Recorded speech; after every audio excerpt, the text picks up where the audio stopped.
मोदी जी ने एक मैसेज दिया बड़ा ही जबरदस्त जापान में बैठकर कि ये एशियन सेंचुरी है जो शुरू हो गई है, ये रियलिटी है, इसको कोई रोक नहीं सकता। मोदी साहब ये भी कह रहे हैं कि इंडिया और जापान जो है उनकी जो पार्टनरशिप है वो स्ट्रेटेजिक है, वो स्मार्ट है। जापान की तरफ से भी एक ट्रेड डील हो रही है अमेरिका से, तो जो जापान के टॉप ट्रेड नेगोशिएटर हैं उन्हें यूएस पहुंचना था उस ट्रेड डील को फाइनलाइज करने के लिए। उन्होंने वो ट्रिप कैंसिल कर दी। क्या थी वो ट्रेड डील? ट्रेड डील ये थी कि जो जापान है वो लगभग $550 बिलियन अमेरिका में इन्वेस्ट करेगा। यहां पे दोस्तों गंगा थोड़ी सी उल्टा बहना शुरू हो गई है कि $68 बिलियन 68 अरब डॉलर जापान भारत में निवेश करेगा। इससे बड़ा थप्पड़ डिप्लोमेटिकली कोई हो नहीं सकता है। इतनी बेइज्जती कभी हो नहीं सकती है यूएस की जो अब हो रही है। मैं ग्लोबल साउथ का किंग हूं, that's what India is saying. I am the king of global south. आए और आपको हम स्पेस देते हैं, आप दुनिया में जाके राज करेंगे। जापान ने हमारे साथ एक एग्रीमेंट साइन कर लिया, transfer of technology, semiconductor, LCD screens, battery protection, ये वो टेक्नोलॉजीज हैं जो किसी को नहीं देता। वो ये कह रहे हैं कि जनाब हम technology, manufacturing, innovation, green energy, फलानी डेवलपमेंट, स्किल डेवलपमेंट, इसमें बहुत आगे हैं। और जापान जो है वो क्योंकि टेक्नोलॉजी का पावर हाउस है, ठीक है जी। इंडिया वो कहते हैं जी टैलेंट का पावर हाउस है। डिफेंस टाइज जापान के साथ बेहतर हो रहे हैं, ट्रेड टाइज बेहतर हो रहे हैं, टेक्नोलॉजिकल एडवांसमेंट आ रहा है। जापान की 1400 से ज्यादा कंपनियां भारत में काम कर रही हैं, वो इन्वेस्टमेंट लेकर आ रही हैं। अभी सुजुकी का एक्सपोर्ट प्लांट पे प्रधानमंत्री नरेंद्र मोदी पहुंचे ही थे। उसके अलावा जो जापान का फ्लैगशिप प्रोग्राम है बुलेट ट्रेन, अभी E5 जो शिनकानसेन है 320 किलोमीटर चलती है, अब E10 आ रही है, उसकी मैन्युफैक्चरिंग भारत में लगाने की बात चल रही है। मोदी जी ने एक मैसेज दिया बड़ा ही जबरदस्त, जापान में बैठकर साढ़े नाल रहोगे तो ऐश करोगे वरना क्रैश करोगे।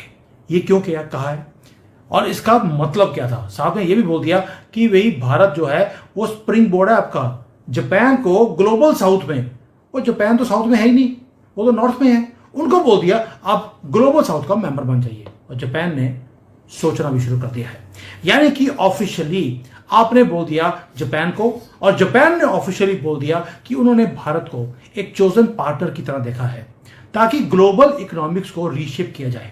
और यही ब्रेकिंग न्यूज है जो आज मोदी जी ने किया है कि ये एशियन सेंचुरी है जो शुरू हो गई है, ये रियलिटी है, इसको कोई रोक नहीं सकता। और जापान ने बदले में क्या किया?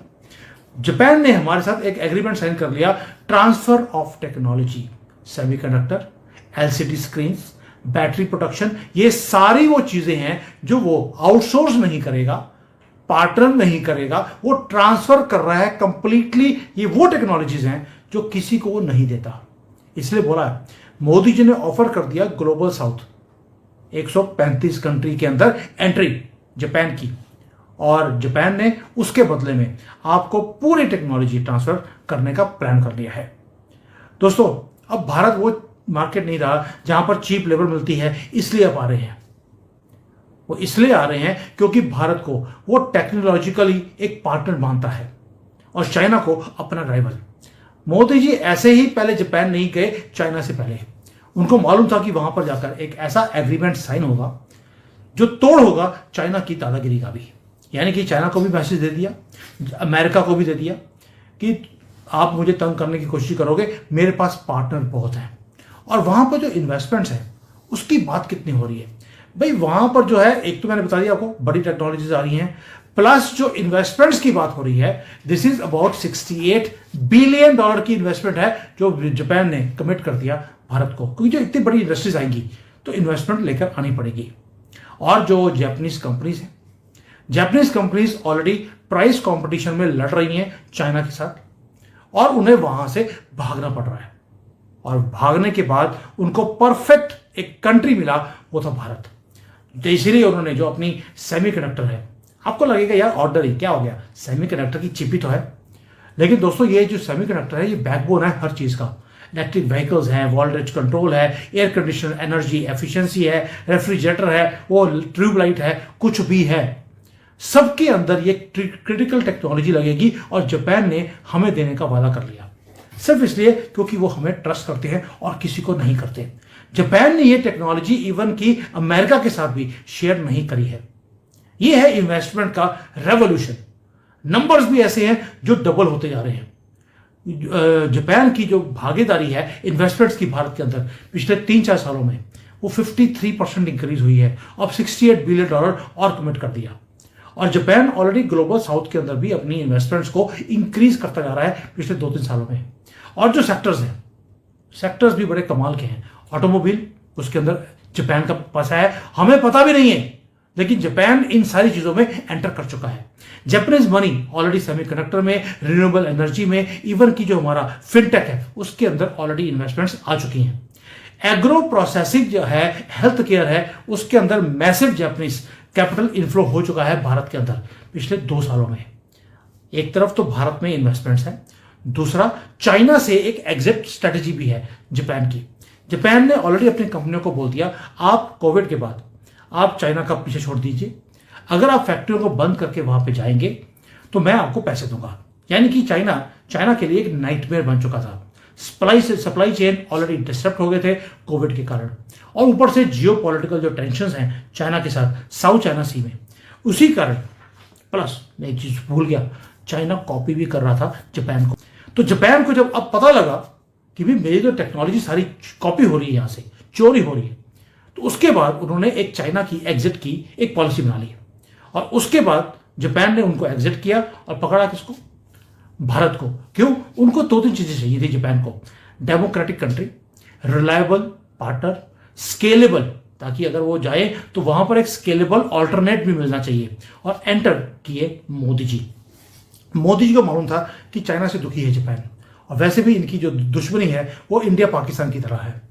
मोदी जी ने उनको प्रॉमिस कर दिया, आइए भारत में हमको रेड कार्पेट मिलेगा, और जापान हंसते हंसते आपके पास आया है। And they are considering you as a trustworthy partner.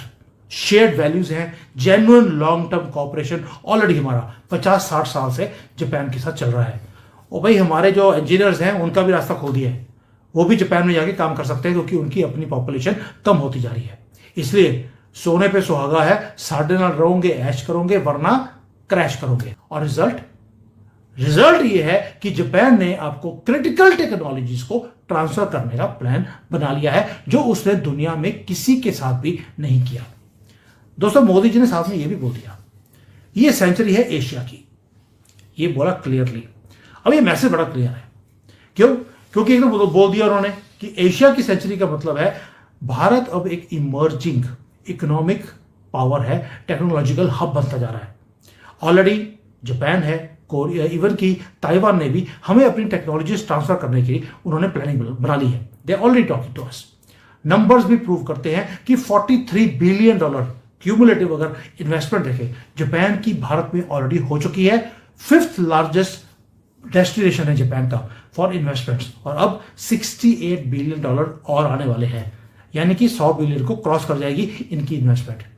ऊपर से आप देखिए, प्रिसीजन मैन्युफैक्चरिंग में जापान नंबर 1 है, एडवांस मटेरियल टेक्नोलॉजी उनके पास है, कैपिटल की एफिशिएंसी है, और भारत के पास स्केल है, टैलेंट है, डाइवर्सिटी है, कॉस्ट ऑप्टिमाइजेशन है, और एक्सेस है हमारे पास 1.4 बिलियन लोग हमारे और ग्लोबल साउथ के।